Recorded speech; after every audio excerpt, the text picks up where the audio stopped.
Hey, this is Brent Jensen. You're listening to No Sleep Till Sudbury, the show where we talk about the music that makes your skin vibrate.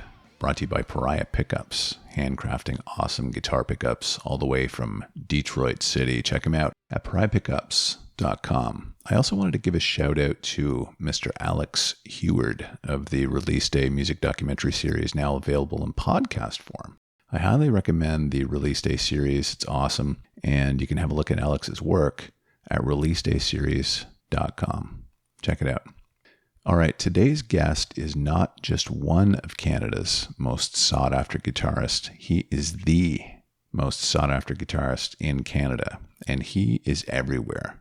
He plays with Carol Pope, Coney Hatch, Lee Aaron, Nelly Furtado, Dale Martindale, and so many others. Ladies and gentlemen, Mr. Sean Kelly. Sean Kelly, this is a long time coming, man. We've been trying to get you on the show for literally years. So I'm stoked that you're finally here. Thanks for taking the time for me today, man. I appreciate it. Oh, Brent, thanks so much. I've been looking forward to doing this, and I'm glad that the stars have aligned and we're able to connect. Yeah, definitely. So, Sean, you're based in Toronto now, but you grew up in Northern Ontario, as I did. I did, yes, in North Bay. North Bay. And so you and I listened to much of the same music growing up, probably about the same time. And we both ended up writing books about that music. Your book was called Metal on Ice. Here's the cool thing about your book. It was actually accompanied by a soundtrack of your making, featuring a lot of the artists you talked about in the book. So tell me a little bit about how that came together. Well, that came about because at the time that I was writing the book, I was also working with the folks up at Coalition Music, which is a music management company and record label that manages bands like Our Lady Peace, Simple Plan, Finger 11, amongst others. And I was working at, they had started a music incubator up there, a not-for-profit called Canada's Music Incubator. And I was working on an artist development program there called Artist Entrepreneur. Anyway, throughout that, the two founders of Coalition Music are Rob Lanny, brother of Arnold Lanny, and Eric Lawrence. And they are fans of the same era of music, growing up as Canadian music fans. And I was just happened to mention, I was writing a book and the book was coming out through a publisher. They said, wow, it'd be cool to do like a record or something. And they kind of brought up this idea of maybe doing a record of re-recorded classic Canadian rock hits. And it sounded like a great idea. And that actually dovetailed into getting the artists together, and we actually recorded a brand new song that I wrote with Nick Walsh from Slick Toxic and Famous Underground, and Moxie sings with Moxie now. And we put on a live show to go with it too, which was a wonderful experience. As part of Canadian Music Week, we put on a live show, and it just turned into this whole experience. We actually did something. We brought fans into the studio. We had a whole meet and greet day. It was a very, very cool project. It was pretty intense. It was a labor of love, but that's how that all came about. And then the Metal on Ice EP came out through Coalition Records and Warner Music Canada, and it was a gas. That's so cool. I think that's so cool that you did that.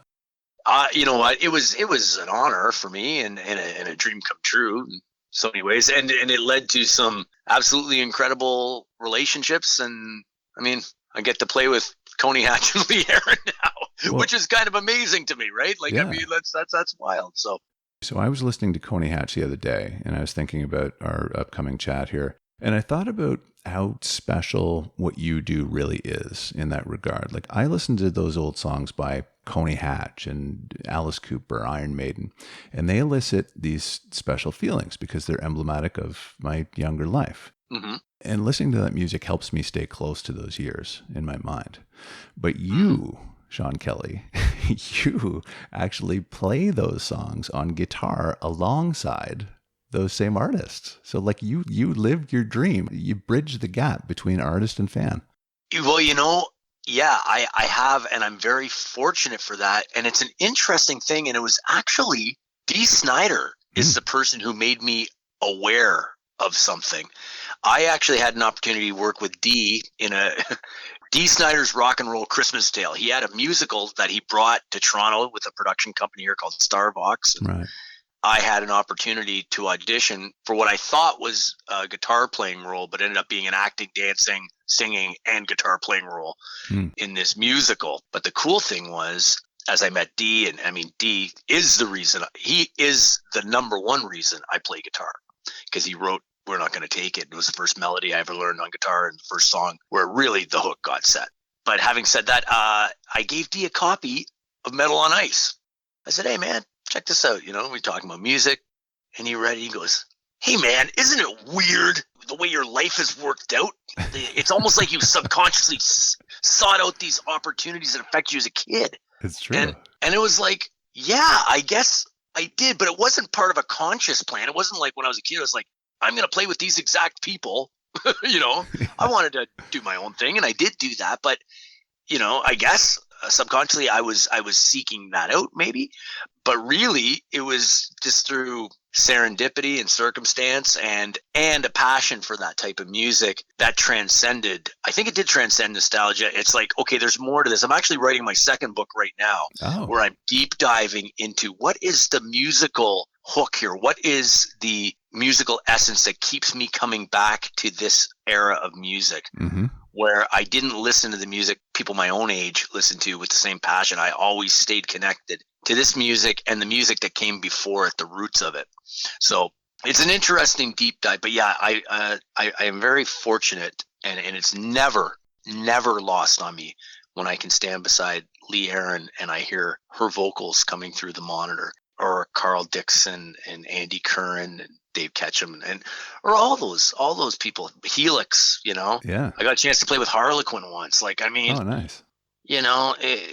Rough Trade. I get to play with, Alan Frew from Glass Tiger, Carol Pope, like all these people. When you hear that, it's not to associate. I don't think the thrill in it all is being associated with their past fame or their past work. It's that they're making that sound and I'm doing it with them in that moment. Yeah. Is the thing that still makes me spellbound. You've achieved, no matter how you cut it, you've achieved something very special in doing that. And I've always admired that about you. So, well, thank you. I appreciate that. Now, projects, we had Andy on last week, and the new Coney Hatch live record is out, which you played on. So, yes. Now, would you be doing any promotion of that alongside Andy and Carl? Well, I, other than the way we all do things where we share things on social media, or, I would do anything those guys ask me to do gladly. But really, it's because of the nature of this release, which is authorized bootleg. I mean, it's brilliant. When Andy told me about it, I was like, this is the coolest thing. Where it's like, I mean, each of those albums is right out of the Coney Hatch sweatshop, as Andy would say. Yeah. Hand stamped, hand signed.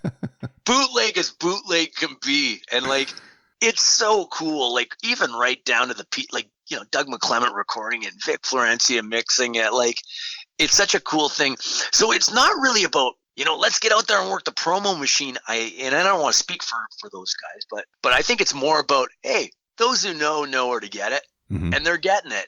And then they're talking about it like you would if you got a bootleg. Like, it's so cool. And that's what I see. I go onto social media, and the classic rock community, we're all connected, right? Like, this whole thing of audience and band, like, really it's just a community of creators and appreciators, right? Getting together.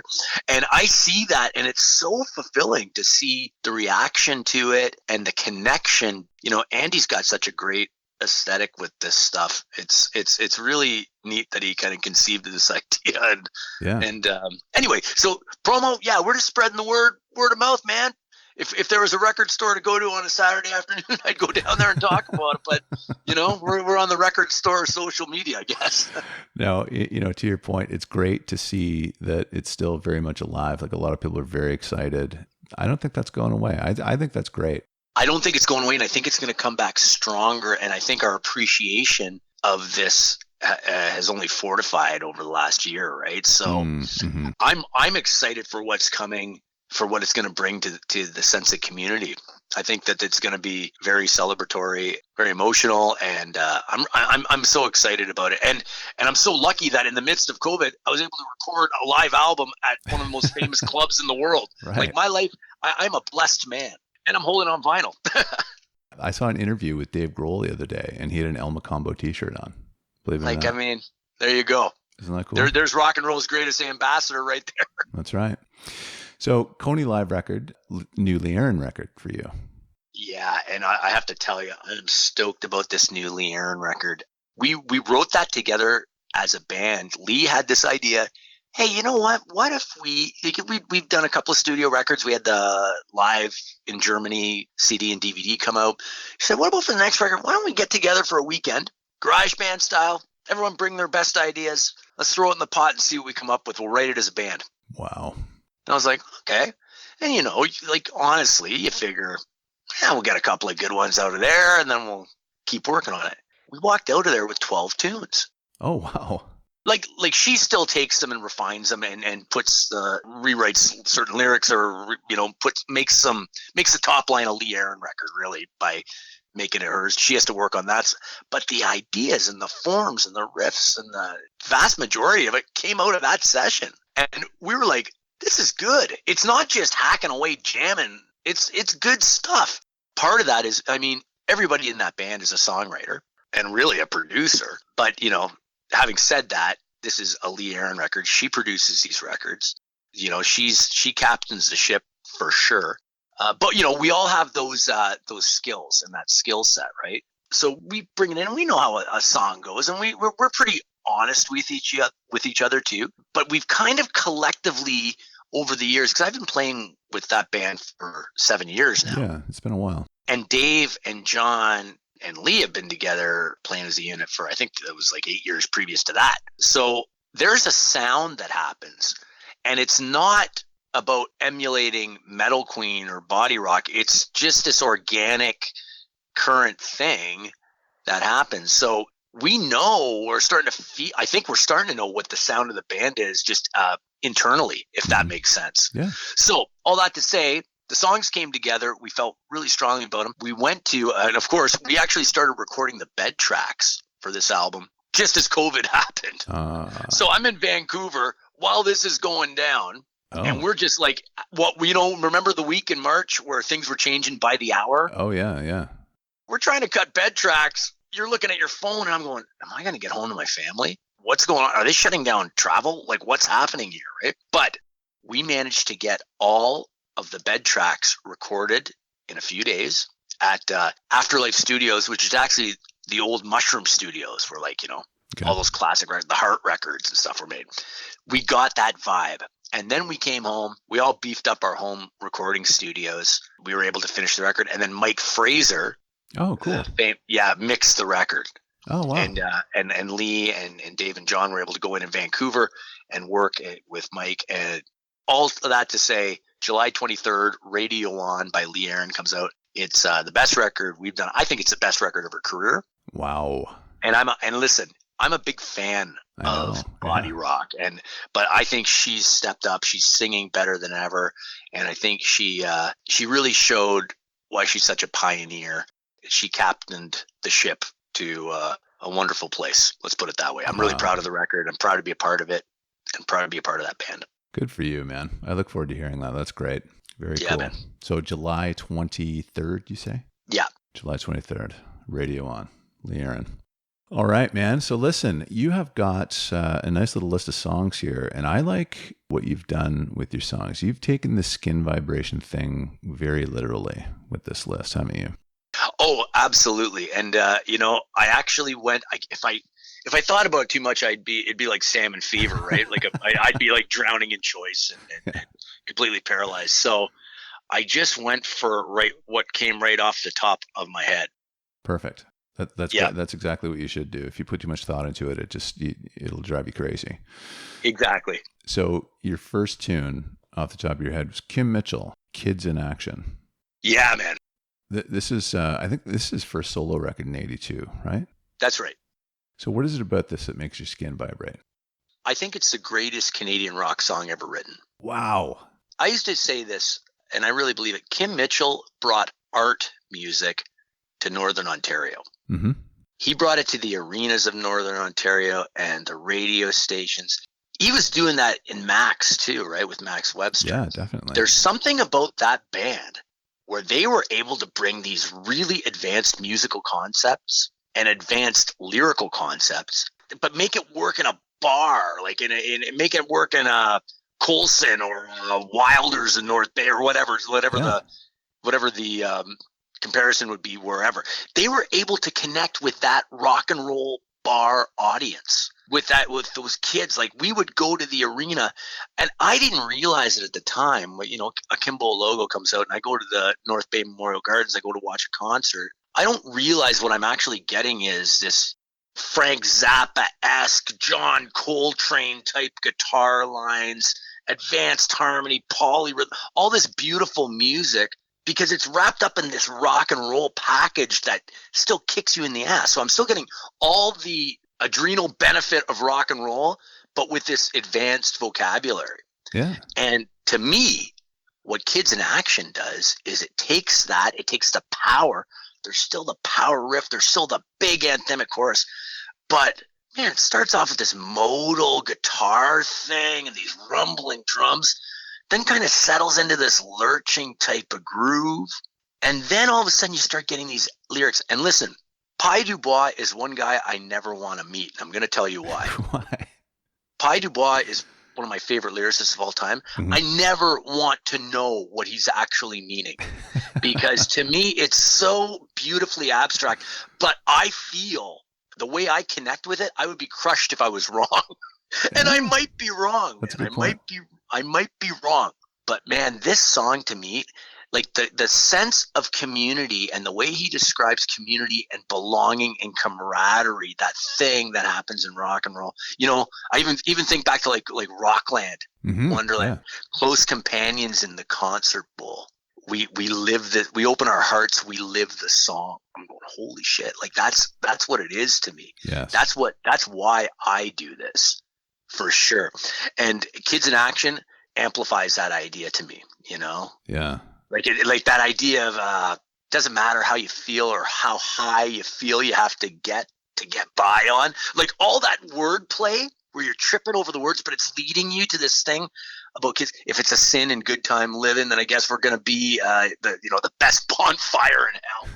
That's amazing. What a line. Yes. That's incredible. Yeah. It could be, and listen, so much of how I relate to music is because I grew up Catholic. Oh, really? There is 100%.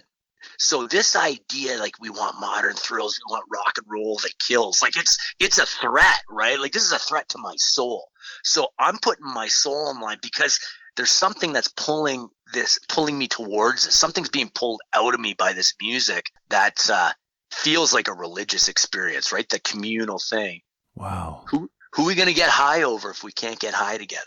Like, holy crap. Like, so Kim wraps this all up, and then there's like, we're going to have no more problems with security. We're young, tough, and together. I don't know if they're talking, like, with Pye, he is talking about being in a bar. We're going to, don't worry, those guys aren't going to kick us out of the gas works, with our quarts of beer. Maybe it's literal, maybe it's not. And I love that I don't know, but I've connected with the lyric the way I did.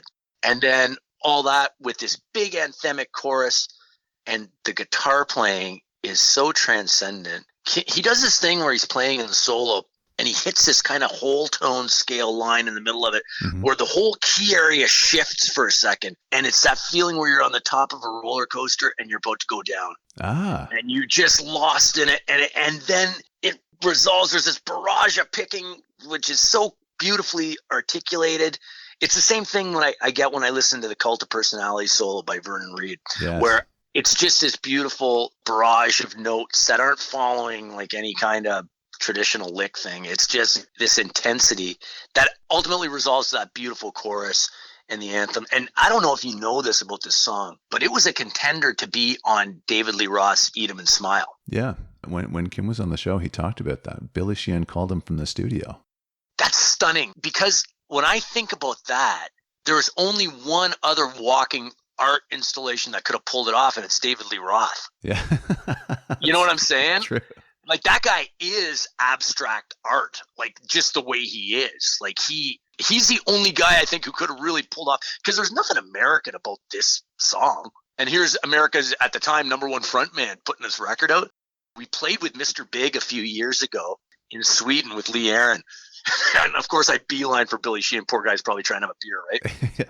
Hey man, can you have a copy of that Kids in Action demo? He's like, oh, I don't know. I think we did somewhere. He wasn't sure, right? Yeah. But anyway, that's why I love that song, and I think it's an important piece of music.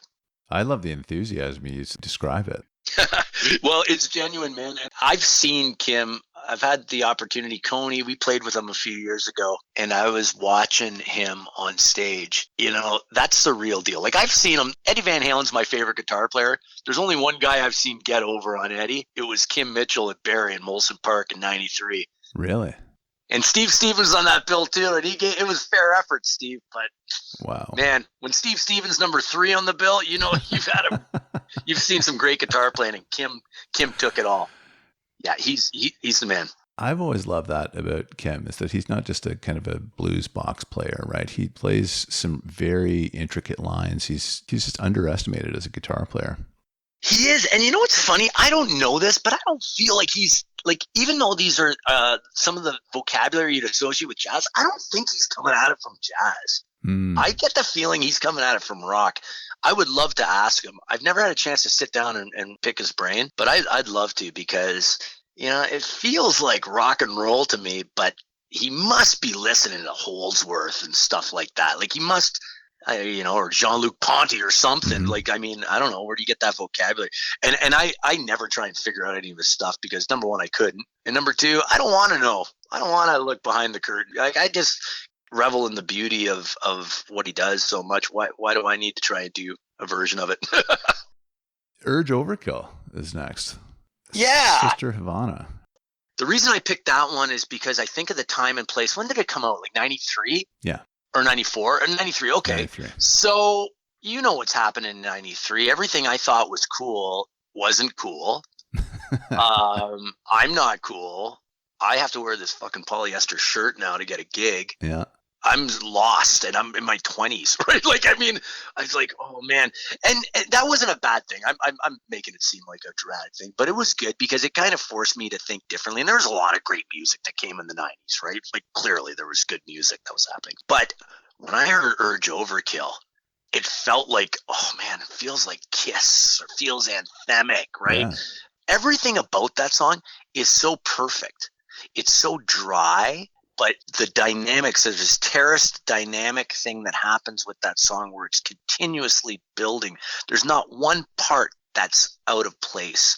Even just the elements they used, electric sitar for the breakdown, right? There's, you know, the solo is just this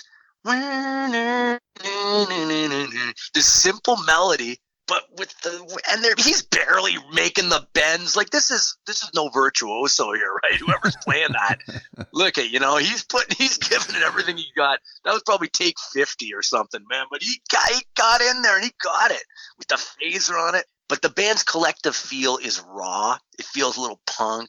Just the hooks. There's a cowbell in the groove. And I have a funny story about that band. I remember going to see them play. And it was like this bizarro show. I think Guided by Voices was playing too. Oh wow! And it was it was on their second record, on the Exit the Dragon record. First of all, as I was going out for a cigarette or something, the singer from Guided by Voices come flying through me, and he's fist fighting with like all these bouncers. I'm going, what the hell? Oh, that's wow. Bob Pollard. Yeah. So that was kind of weird. And then as they're crisscrossing by me by the door, they're not letting Blackie Onassis, the drummer, back in to the club. I guess he didn't have his pass or whatever. Maybe he went outside for something, and he couldn't get into the club. And I just remember, wow, that's weird. Like, you hear about this all the time, about the guy who forgot his backstage pass. I'm like, wow, that's cool. I'm actually watching him. Yeah. Anyway, that's neither here nor there. but yeah, Sister Havana, great song, just super anthemic. And I think probably it brings me back to a place where I felt, yeah, man, rock and roll is gonna, you know, the things that I love in rock and roll still matter. And it was so cool that record came out at the time. A year later, the other record that did that for me was Gilby Clarke's Pawn Shop Guitarist. Yes. Tijuana Jail. Yeah. I said, oh, okay. There's this, you know, thing that connects to the music that I love that's still happening and resonating with people. And I got to be on Gilby's new album too. So I'm very happy. Oh, no way. That's great. Well, I toured with Gilby. He produced 2 records for my band Crash Kelly. And then he asked me to go out on tour, and I toured South America with him as a bass player. Wow. Toured South America and some dates in the U.S. Yeah, I was in his band for a while, and then he flew Dave Langeth and I. Dave, who plays with Kim Mitchell. Yeah, great drummer. He flew it, yeah, and he played with me and Nelly Furtado's band too. Mm-hmm.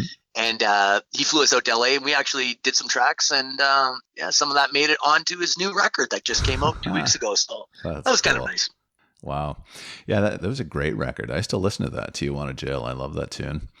It came out, I think it was 94, wasn't it? Yeah. Yeah. Out of place for the time, but so welcomed.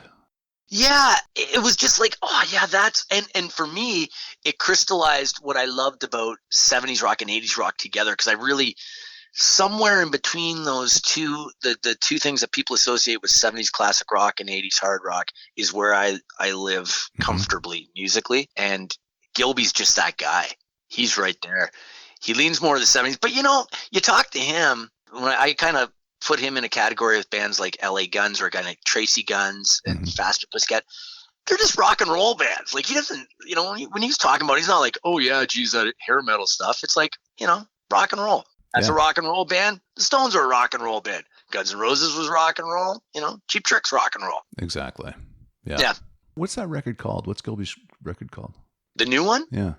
It's called The Gospel Truth. The Gospel Truth. It's a great record, man. Like Nikki Sixx is on there, Kenny Aronoff, Stephen Perkins from Jane's Addiction, bunch of cats. But aside from all that, Gilby's written some of the best tunes I've ever heard him write. Oh wow. Oh, it's good, man. Very strong record. All right, I'm on it. Cool. Mott the Hoople is next, Mr. Kelly. Yeah, man. All the young dudes. Great pick. Well, it's like, can you think of a better anthem that kind of sums up the whole glam rock thing? Like, I mean, it's perfect. It's kind of blokish, kind of laddish, It's all the guys, but all the guys are dressed like all the girls, and it's like, this beautiful summation of what it feels like to belong in a rock and roll community. And you'll probably notice there's a theme here with what I'm picking. I think all of us who really deeply connect with music and kind of go a little deeper than just being a passive listener, we're looking for some kind of connection and some kind of community. And that's what this song's about. It's just about a bunch of characters, right? Yeah. Billy rapping all night about suicide, and Lucy's looking sweet and dresses like a queen, but he can kick like a mule. Like, it's just, I like the idea of mixing up this kind of playing around with the gender roles, but still being tough enough to kind of stick it out. And through it all, you found these people. My favorite line in the song is, my brother's back at home with his Beatles and his Stones. Like, man, that's so old. It's probably like the difference of 3 years, right? Oh, yeah. But when you're in your 20s, man, it's so old. I never got off on that revolution stuff. What a drag. Too many snags, man. It's bullshit, man. I know what's up. I'm wearing my sister's clothes, and Bowie's playing at the Odeon, the Hammersmith Odeon, and tonight we're cool and we've got it figured out. And I think what I most love about this is it's that feeling you have when you're young, when you think you know everything and you've got it figured out. What a wonderful, comforting feeling. Because I don't know about you, but the older I get, the less I know. It's true. Yeah, but there was a time, man, and I knew a lot. Yeah, but that was our time, right? And you didn't have any self-doubt at that time. No, you ran the world. You're the king of the nighttime world. I know exactly what you're talking about, and it's glorious, man. Glorious, and it's glorious to tap into every once in a while and remember what that feels like. You know, just as it's so important to realize that that's not the entirety of the truth, right? Yeah. As you go along, but yeah, and it's a cool story. What's a cool story about this song too? How Bowie wrote that song for Mott, about Mott, because he read they were breaking up, and he's going, look, man, here's this band. They're so cool, but they just don't have any tunes. They just need a tune. I write tunes. And even Bowie himself was saying, like, how arrogant was I, But, he was that age too, right? Yeah. And he also happened to be a genius. That helps. Oh, God. I didn't have the genius element, you see, but Bowie had that. And he gives him this classic anthem. And you know what? You can hear Bowie deliver it, and it's great. But when Ian Hunter's delivering it, because that guy lived it, right? Like he had the experience of going through the hard knocks of being a little bit older and trying to make this glam rock thing happen, right? Yeah, Bowie, such a savior, right? He came in, he gave them the song. Their career was extended. I think they had almost been, broken up at that time. But, I think about Lou Reed and Satellite of Love, right? Yeah. You hear Bowie singing on that kind of very subtly at first. And at the end, his voice just comes up and it's just like, God damn, this guy is a genius. Yeah, man, Iggy, look what he did for Iggy Pop. Yeah. Like, but how brilliant to be able to see that in people and to give them and gift them with that access to the best parts of themselves, right? Exactly. Yeah, it's pretty heavy. And man, the guitar line in that All the Young Dudes, it's so beautiful. And it's so, like, to me, that's like the perfect, that's what an electric guitar should be used for, like these perfect little themes, Timeless. Yeah, man. Thin Lizzy, Cowboy song is next. I always tell my wife, I really want this to happen anytime soon, but I want that song played at my funeral. She goes, oh, okay. She goes, that's morbid. Why? And we listened to it one night. She goes, what? It's about a cowboy. Like it's literally, what's he do, busting Bronx at a road? What the hell are you talking about? Like, why does it? And when you look at the lyrics on paper, it's such a plain story, right? Just a cowboy, lonesome on the trail, think about a female, he's kind of just telling this story about a wandering cowboy, right? Yeah. But I can't remove that from its context, which I love at best, which is on the Live and Dangerous record. That's the best version of that song. What I really love about it, and this is Phil Lynot's great gift to humanity, how he could look at something that was very simple and make it so romantic. And what I see, or what I feel when I hear that, is Phil's own yearnings for America. Growing up a black kid in Ireland, right? It would not have been an easy situation, I don't think, from all I've heard. But this idea of the adventure and the romance that I guess the English, the Irish, many Europeans had with America, right? Wanting to go there to this land of opportunity. Oh yeah. And the wild imagery you heard of these people who went over, who left their familiar ground and went over and built these new lives, right? How exciting. So when I hear that, I hear the romance of the adventurer, There's an innocence there that really speaks to me. And there's the dynamics in the song are glorious. The way the harmony guitar lines kind of dun dun dun dun dun dun dun dun dun.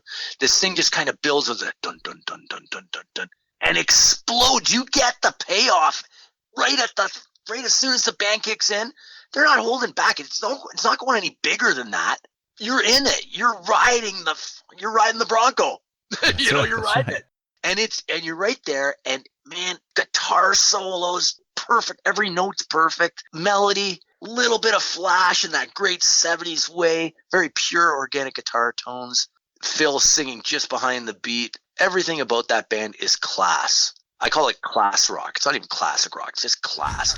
They don't have to throw their guitars around their neck. They don't have to have pyro. They might have a little flash pot here and there, but it's always with a wink because, man, those guys are kings of the world.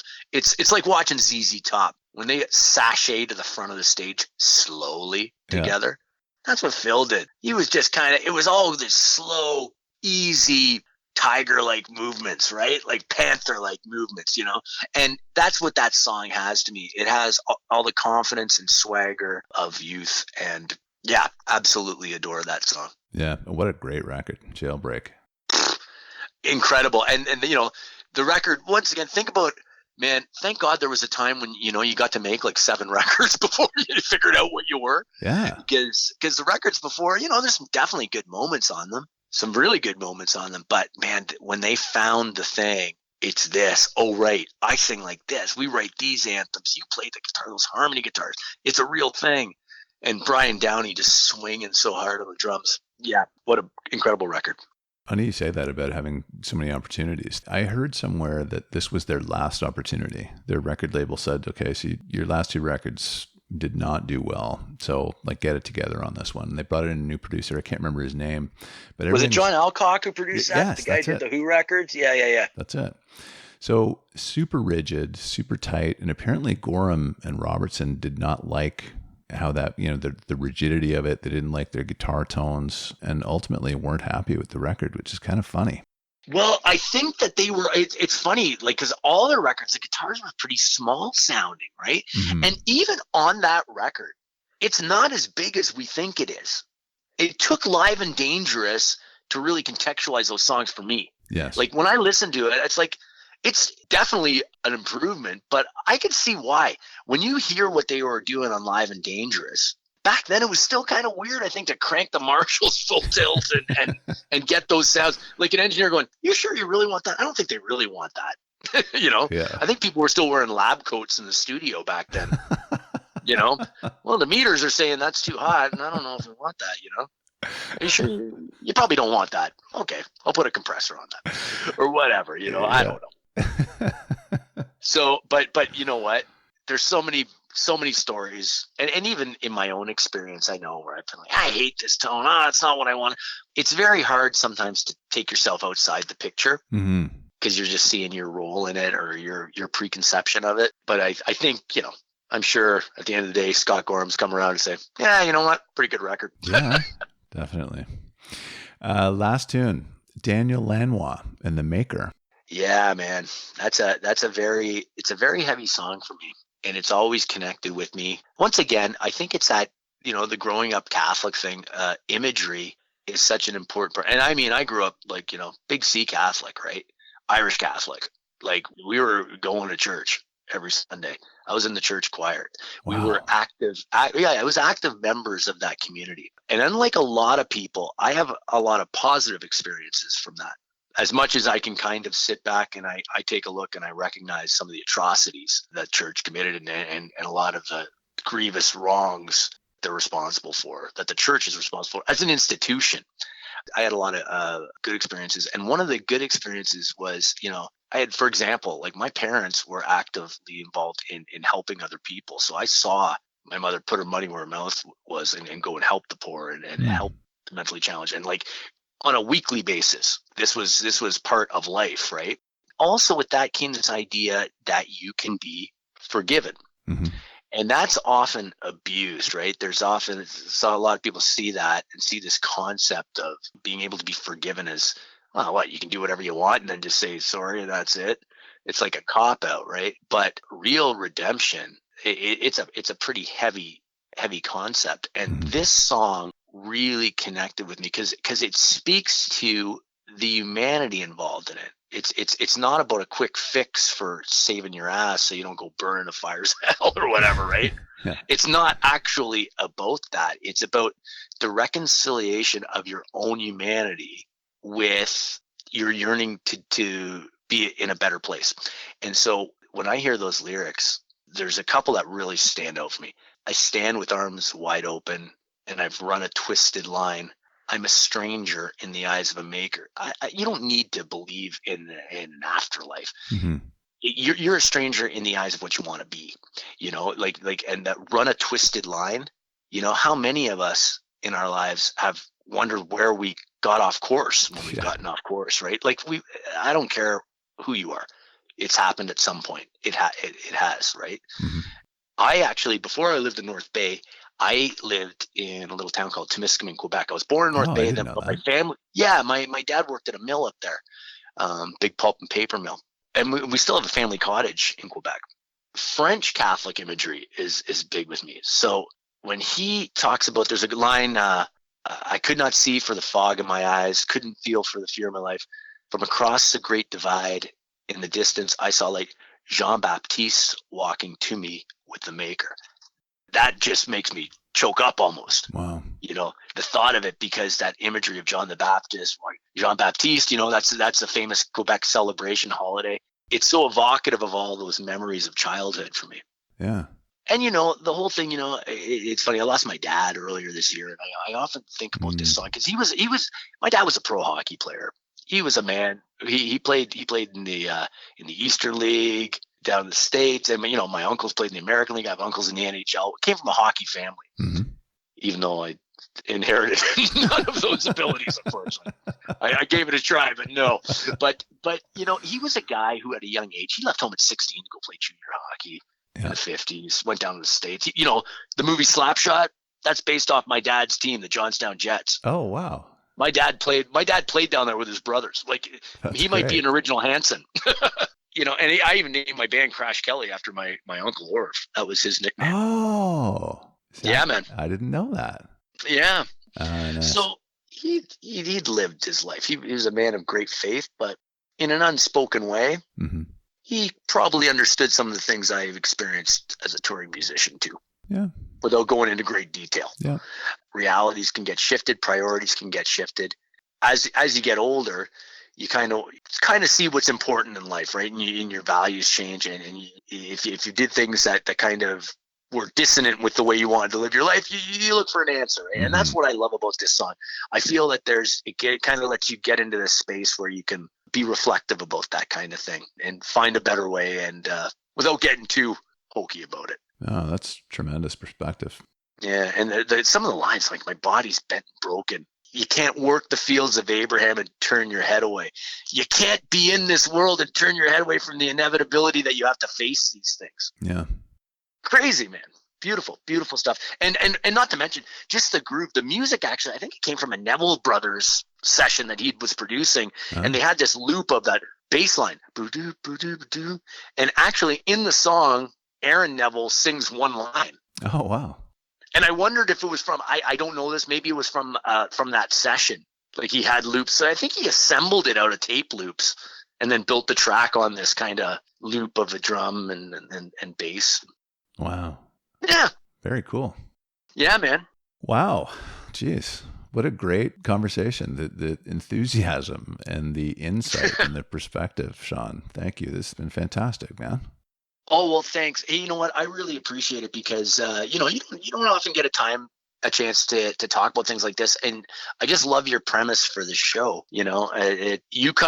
Just that basic question kind of pulls out these types of responses, I think. And, it's fun to look at this kind of stuff and see why we feel so deeply connected to it, more than just the blanket kind of answers. Anyway, I appreciate it very much, and I sure had fun. And you know what, man? It could have been on any other given day. It could have been 5 other songs. That I'm sure everybody tells you that, right? Oh, yeah.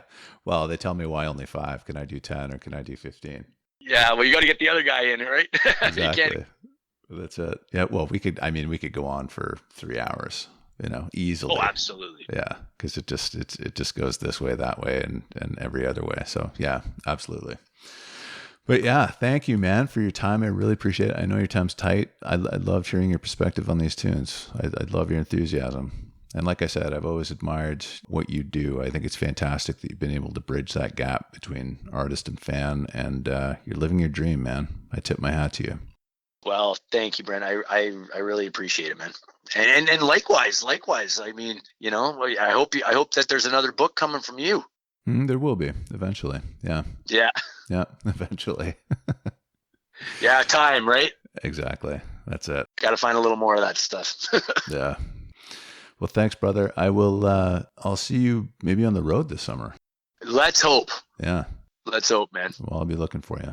Okay, man. All right, brother. Thank you so much. Take care, Brent. All the best. Take care. All right. Bye-bye. Bye-bye. All right. This has been No Sleep Till Sudbury with Brent Jensen and my very special guest, Mr. Sean Kelly. Till next time, folks. Take good care. Brent Jensen is the best-selling author of No Sleep Till Sudbury, Leftover People, and All My Favorite People Are Broken. All titles available in stores and on Amazon worldwide.